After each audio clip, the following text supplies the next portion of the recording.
how have you helped Ellie navigate all of these things? Because first of all, I'm completely smitten by her, as you know, as are, I would say, 180% of the people who meet her. She's just absolutely such a delight. And she's had her own journey with this, right? Her own walk with this. Yeah. How do we do that? We've talked about kind of how we do that in a relationship with a spouse, but how do you do that with a kiddo? We just never kept anything from her. Mm-hmm. I mean, we always made it as age appropriate as we could, sure. But we had help too. I mean, lots of support, lots of people for her to talk to that weren't us. We had hospice teams, we had child life therapists, but we just created a space for her to talk about how she felt. We made a coping closet in the hallway. We cleared out the vacuum cleaner and the towels, and we decorated it with twinkle lights. How about that? I was just thinking that I probably need a coping closet. I know, we all do. We all do. I remember creating this thing with her because a lot of times, and I'm no child life therapist or anything like that, but what we'd notice is this moment where she'd have a meltdown, and I would kind of question, like, is this really about that? Or is this about that? And so it was navigating, like, are you really upset that you didn't get a third cookie? Or are you upset because your brother died? And he's like, I miss Jaden, and then the tears would come out and she'd put some language around it. But I gave her this code word. So anytime we were out and she was just reaching, we call it like a balloon. Anytime her balloon started filling up to capacity and she needed to release some air, she would just say out. And I knew that I had to switch out of whatever I was doing to pay attention to her request. And we would go back to her room and I'd say, get it out. And she would yell and she would scream and we count to 10. So do it again.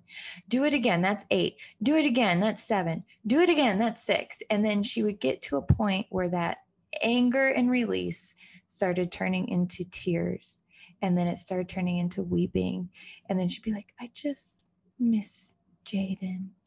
And then she's like, okay, I'm ready to go play and ride bikes. And I'm like, oh my gosh, I think mommy needs a coping closet. Turn on the twinkle lights. I'm headed in. Turn the twinkle lights on. Wow. So it was just like creating this safe space, and it dissipated. So she's still, I mean, it's been years and she's still watching videos of her brother and sisters occasionally. And she's still talking about them and being sad they're not here and asking how old they'd be. And like, they're just part of our family.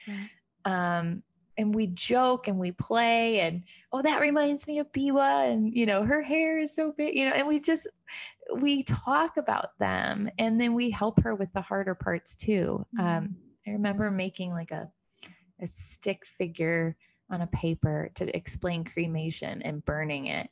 And my hospice team was like, wait, what?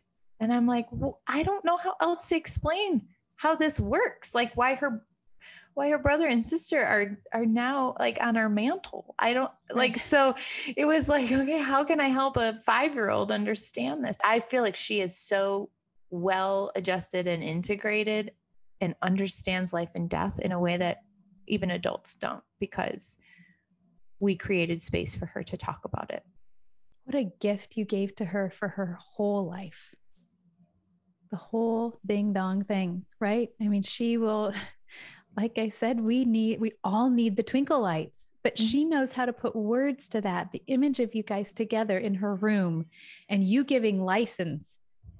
You crazy Midwestern woman. Most Midwestern women do not do that. And you did. You just opened the door and said, let her rip, sister. I mean, what a gift, Stefanie. You are such a great parent. I have 3 children. Would you like to parent them? Because I don't really feel super equipped today, but maybe lights. Maybe I should put up lights. Yeah. Oh, Kim. Well, listen, I'm taking notes out of your playbook because your kids are fantastic. Oh, well, fantastic. Anyway.